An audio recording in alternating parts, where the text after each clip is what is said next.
everyone, welcome to the Sam Fury Show. In this episode, Sam from samfury.com and Aventuras from sfnonfictionbooks.com discuss the book Ogilvy on Advertising, written by David Ogilvy. Welcome back, everybody, to the Deep Dive. Today, we're going to be diving into, really a classic in the marketing world, Ogilvy on Advertising. A must-read for anybody. Yeah, and we really want to take apart some of Ogilvy's most important ideas and figure out timeless wisdom. How they apply today, because the world of advertising has changed so much, right? Absolutely. It's a completely different game in a lot of ways. Yeah. But Ogilvy, he was a visionary. Yeah. He understood the fundamentals of human psychology and persuasion. And those things, they transcend any specific platform or technology. So the tactics change, but like the underlying Exactly. the psychology, The psychology is the same. it remains. Yeah. And what we want to do is, we're not just going to sit here and give you the summary of the book, right? No. We want takeaways, actionable Insights. Yes. What can someone listen to this? How can they actually use? Absolutely. Right. And apply it today. Yeah. In their own work. And one of the things that jumped out to me right away reading this was Ogilvy's hardcore emphasis on research. Oh, yeah.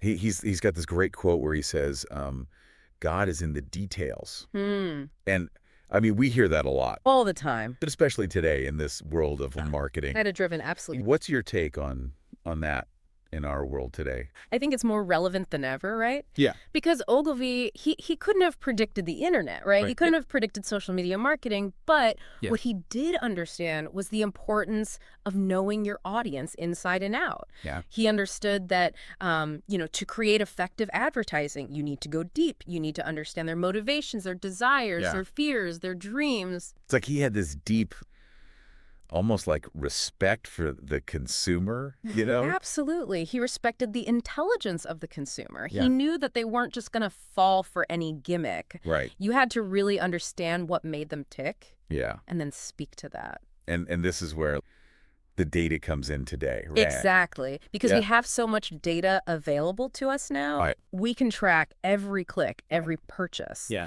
And that allows us to build these incredibly detailed profiles of our target audience.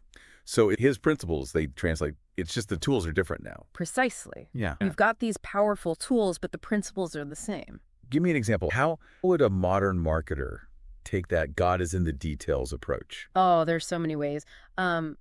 Think about a company like, say, Nike. Okay. They're using data from fitness trackers, right? Okay. From people's running apps. Oh, interesting. To target them with personalized ads. Okay. So if you're someone who, consistently runs marathons, they're going to show you ads for their latest marathon shoe. Wow, so it's hyper-targeted? Hyper-targeted. They're meeting you where you are with the information that you need based on your behavior. So it's not just like everyone's seeing the same ad on TV anymore. No. It's personalized. Yeah. It's tailored. And it's tailored to you. Which I think, speaking of that kind of targeting and understanding of the consumer, it really ties into something else that Ogilvy talks a lot about, which is this idea of like having a really clear brand image. Yes. A strong sense of who you are. Absolutely. And he was not a fan of random creativity. Right? No. He didn't like it. He called it irrelevant brilliance, where you're so focused on being clever or entertaining that you lose sight of the actual message. Yeah, and it's got to be in service of the brand. Right? Exactly. The creativity has to serve the brand and its message. Imagine a luxury car commercial, but it's just kittens playing. Right. Adorable, but does it make you want to buy that car? Yeah. I love kittens. Right. But I don't know if that's making me go out and buy a Mercedes. Exactly. It's about making sure that every element of your campaign, from the visuals to the copying, the music all reinforces that core brand identity. It's got to all be working together. It has to work in harmony. And this, I think, is really at the heart of what he called the big idea. The central concept. The central concept that drives the whole campaign. That anchors the entire campaign. And without that, you're just left with entertainment. Right? You're left with a fleeting moment of entertainment. Yeah. But not something that's going to stick with people. No lasting impact. No lasting impact. It's interesting because I think we see examples of this, both good and bad, all the time in advertising today. Right. All the time. And Speaking of that big idea, it makes me think about what Ogilvy said about print advertising. Okay. And how, even though we're in this digital world, Right. his ideas about headlines, visuals, copy, Yeah. they're still surprisingly relevant. Yeah. He said the headline is the ticket on the package. Use it to flag down the right customers. I love that. Right. And I'm curious, Right, so in a world of Yeah. Instagram and TikTok where everything's moving so fast, Where you've got a split second to grab someone's attention scrolling through their feed. do those principles still apply? I think they apply more than ever because the platforms have changed. Right. The way that we consume content has changed. Yeah. That human need to be drawn in, to be intrigued, that hasn't changed. Right. So Ogilvy's talking about headlines for print ads, but what is a subject line in an email? Oh, that's true. It's the same thing. It's that first impression. It's the first impression. It's that hook that makes you want to open that email. And it's not even just email. It's tweets. It's tweets. Instagram captions. It's everything. It's that little snippet of text that makes you... It's the headline of your content. Okay, so the format might be different. The format is different. But the principle's the same. The principle's exactly the same. And what are some brands that you think are doing this well today? Oh, there are so many. One that comes to mind immediately is Warby Parker. Okay, yeah. They do a fantastic job with their copy across all their channels. Their website copy is amazing. Yeah. Their social media, very clear, very concise, benefit-driven messaging. They're really thinking about that headline, that first impression, even if it's not technically a headline. Exactly. It's that same principle. That same principle at play. It's funny you mentioned that. Some brands are doing it well. Yeah. Because it makes me think about something else Ogilvy talked about. Okay. He was kind of skeptical Interesting. about certain things like celebrity endorsements. Oh, really? And even using cartoons in advertising, which I will say, I'm a sucker for a good celebrity endorsement. You get the Clooney Nespresso ad. Yes. George Clooney's telling me to buy this coffee. Yeah. I'm like, okay, George, I'm there, Right. But then sometimes the product is just Sometimes it's a letdown. a total letdown. Right. And you're like, why did I listen to that celebrity? I doubt. He wasn't totally sold on those tactics. Interesting. And I wonder, what do you think he would think about today's world of user-generated content and influencers? That's a really good question. Because it's kind of like celebrity endorsements, but it's different. It's different. It's more nuanced. I think Ogilvy, he always came back to this idea of authenticity. Okay. Right? He believed in building trust with the consumer. Yeah. And I think with influencer marketing, there's this potential for it to be incredibly authentic, right? Because you have these people who have built these genuine followings. Yeah. They have these communities. Yeah. And when they recommend a product, it can feel very genuine. Right. But there's also the flip side of that. Where it feels forced. They're inauthentic. Where it's just like, oh, here's another sponsored post. And I think Ogilvy would be wary of that. Yeah. I think he would urge brands to be very careful about who they're partnering with.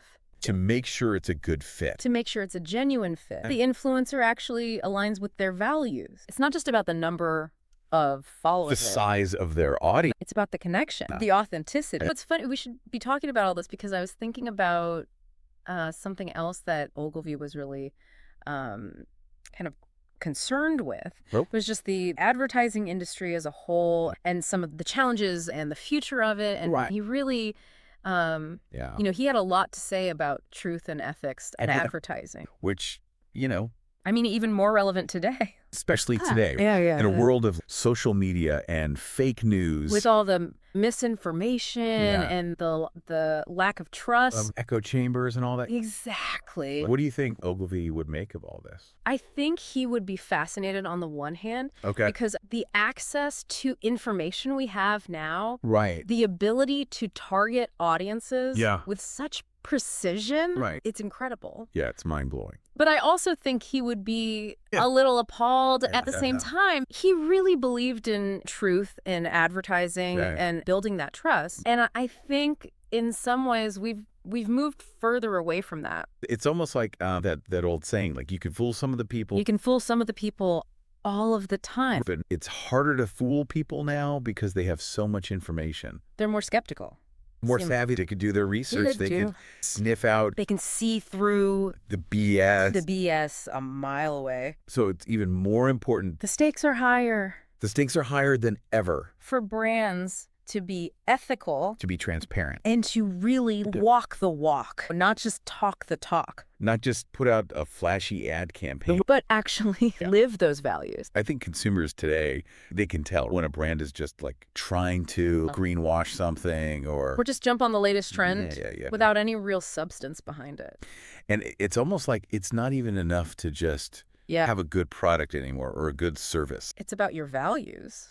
It's about what you stand for. You got to stand for something. And be able to back it up. Yeah. And Ogilvy understood that. He did. He understood that connection. Even when it wasn't as important as it is today. He got that it was more than just selling a product. It's about connecting with people on a human level. You know, on that note. I think we've covered a lot of ground. It's amazing how relevant his ideas still are today. Timeless wisdom. So important for marketers to think about and to internalize. Yeah. And so as we wrap things up here, I just want to leave our listeners with this thought. Ogilvy always said, you got to see the world through the consumer's eyes. And so next time you see an ad that really grabs your attention, that really resonates with you, think about why. Think about what worked. What worked, what didn't. And how can you apply those lessons to your own work. Absolutely.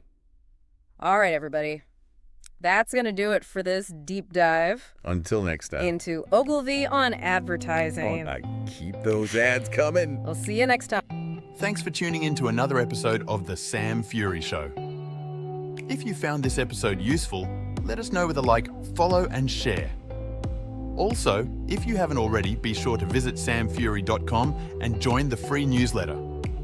As a subscriber, you'll receive access to all the original book summaries, which you can download as PDFs, no more than one email a week containing a roundup of the latest posts and exclusive content, which is only for the mailing list. It's completely free to join at samfury.com.